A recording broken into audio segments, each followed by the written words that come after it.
PGIMER जितनी बड़ी ये नाम है उतने ही बड़ी इसकी एडमिशन से रिलेटेड क्वेरी और कट ऑफ की उलझने रहती है। तो आज हम इसी उलझन के हर एक सवाल को आसान गणित में समझने की कोशिश करेंगे, जो कि उम्मीद है आपको पसंद आएगी। नमस्कार, स्वागत है आपका एक फ्रेश एपिसोड में। तो चलिए शुरू करते हैं।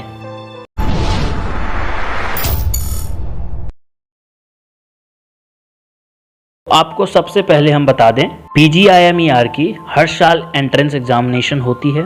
उस एंट्रेंस एग्जामिनेशन में जो भी बच्चे क्वालिफाई करते हैं उनको ही सीट अलॉट की जाती है काउंसलिंग के प्रोसेस पे। काउंसलिंग में जो पास होते हैं उन्हीं को सीट अलॉट होती है। अब काउंसलिंग में जाने के लिए एक पर्टिकुलर रेंज में उन सभी बच्चों का नंबर आना चाहिए जो कि क्वालिफाई करना चाहते हैं PGIMER की एंट्रेंस एग्जामिनेशन और पार्ट लेना चाहते हैं काउंसलिंग प्रोसेस में, तभी जाके उनकी एडमिशन होती है PGIMER में। अब आपको हम एक फिगर से समझाने की कोशिश करेंगे, लेकिन उस सबसे पहले हम आप सभी को कहना चाहते हैं कि जो भी डेटा आपको प्रोवाइड किया जाएगा यहाँ पे, वो सिर्फ एक रिप्रेजेंटेशनल पर्पस से होगी और आपको एक आसान गणित में समझाने के लिए ये डेटा आपको शो की जा रही है।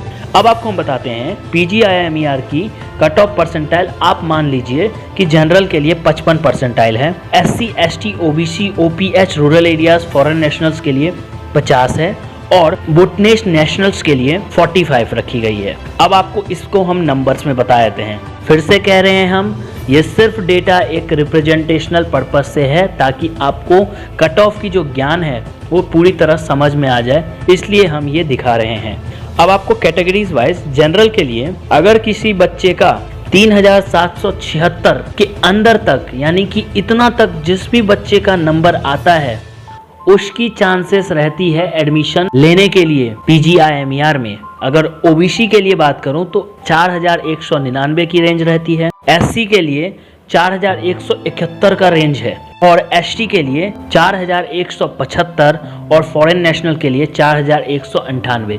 इस रेंज में जितने भी बच्चों का नंबर आता है उनको एडमिशन हो जाती है काउंसलिंग के बेसिस पे। अब आपको हम बताते हैं वो कौन सा फैक्टर्स होती है जिससे कट ऑफ डिसाइड की जाती है। तो पहला तो हो जाता है कि कितने बच्चों ने पार्ट लिया एग्जामिनेशन में, दूसरा हो जाता है कि कितने सीट्स हैं, तीसरा हो जाता है कि कितने बच्चों ने एडमिशन के लिए एप्लीकेशन भरे थे और चौथा हो जाता है कि कैटेगरी वाइज कितने बच्चों ने एडमिशन के लिए अप्लाई करा था। ये सब डिसाइडिंग फैक्टर होती है कट ऑफ की। नोट के साथ आगे बढ़ने से पहले एक और बात आप सुन लीजिए कि पैरामीटर्स जो होती है वो चेंज भी होती रहती है।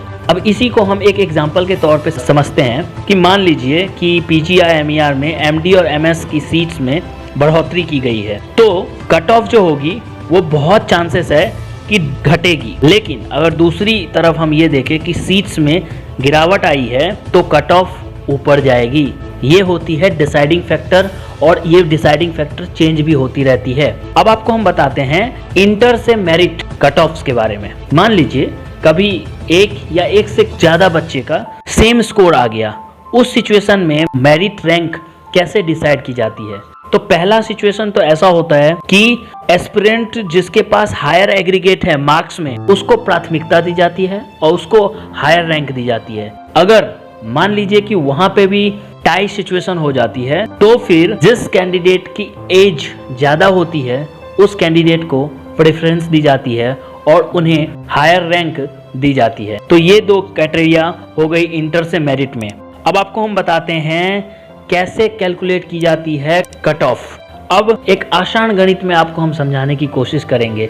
आगे बढ़ने से पहले एक और बात आपको बता दूं, जो भी आपकी स्कोर्स आती है वो एक यूनिक टेक्निक से कैलकुलेट की जाती है, जिसमें एक यूनिक सॉफ्टवेयर का इस्तेमाल किया जाता है। फिर से हम आपको बता दें, जो भी डेटा हम आपको रिप्रेजेंट करके यहाँ पे दिखाएंगे वो सिर्फ एक रिप्रेजेंटेशनल पर्पस से डेटा हम आपको दिखा रहे हैं। ये क्वेश्चन पेपर्स में अलग हो सकती है, अलग अलग एंट्रेंस एग्जामिनेशन के लिए। मान लीजिए कि PGIMER की क्वेश्चन पेपर में 250 मल्टीपल चॉइस क्वेश्चन है। हर एक क्वेश्चन में 5 ऑप्शंस दिए गए हैं। 5 ऑप्शंस में या तो एक ऑप्शन सही है या एक से अधिक ऑप्शन सही हो सकते हैं। अब मान लेते हैं कि 1250 रिस्पॉन्सेस हैं इसमें टोटल, और हम ए को मान लेते हैं नंबर ऑफ करेक्ट रेस्पॉन्स और बी को मान लेते हैं नंबर ऑफ इनकरेक्ट रेस्पॉन्स। अब दोनों मिलके जो ए और प्लस बी टोटल जो होगी वो 1250 यानी कि टोटल रेस्पॉन्सेस हैं ये।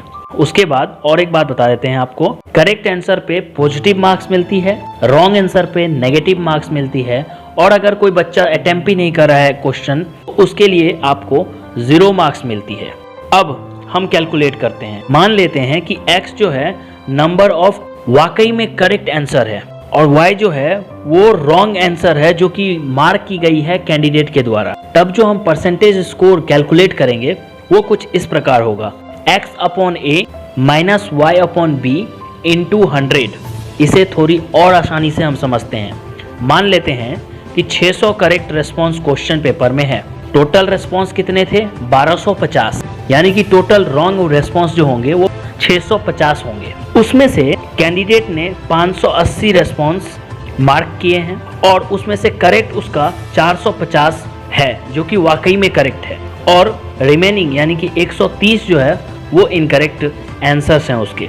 अब जो कैलकुलेशन होगा वो कुछ इस प्रकार होगा कि मान लेते हैं कि A इक्वल टू 600 क्योंकि 600 रेस्पॉन्स है, B 650 क्योंकि टोटल 1250 थे तो 600 करेक्ट हैं तो 650 इनकरेक्ट होंगे, X जो है वो 450 हैं क्योंकि उसने 450 सही करे हैं, और Y 130 हैं क्योंकि उसने 130 गलत करे हैं। अब जो परसेंटेज स्कोर कैलकुलेट होगी वो कुछ इस प्रकार होगी, 450 divide by 600 minus 130 divide by 650 into 100। जब इसका हम कैलकुलेट करेंगे तो कुछ 55% के लमसम एक बच्चे का परसेंटेज आएगा। ये कुछ आसान गणित थी PGIMER की कट ऑफ से रिलेटेड। हमें उम्मीद है आप सभी को ये वीडियो पसंद आएगा और ये जो गणित हमने समझाया है वो आपको समझ आएगी, क्योंकि हमने बहुत ही आसान तरीके से इस गणित को समझाने की कोशिश करा है। फिर भी अगर कोई डाउट या क्वेरी रह जाती है तो कमेंट सेक्शन पूरी तरह खुली हुई है, आप वहां आके अपने सवालों को रख सकते हो, हम उस सवाल के आंसर देने की ज़रूर से कोशिश करेंगे। तो इसी तरह लेटेस्ट अपडेट्स के लिए हमारे चैनल को जरूर से सब्सक्राइब करें। अगर वीडियो पसंद आया तो लाइक एंड शेयर करना ना भूलें। धन्यवाद।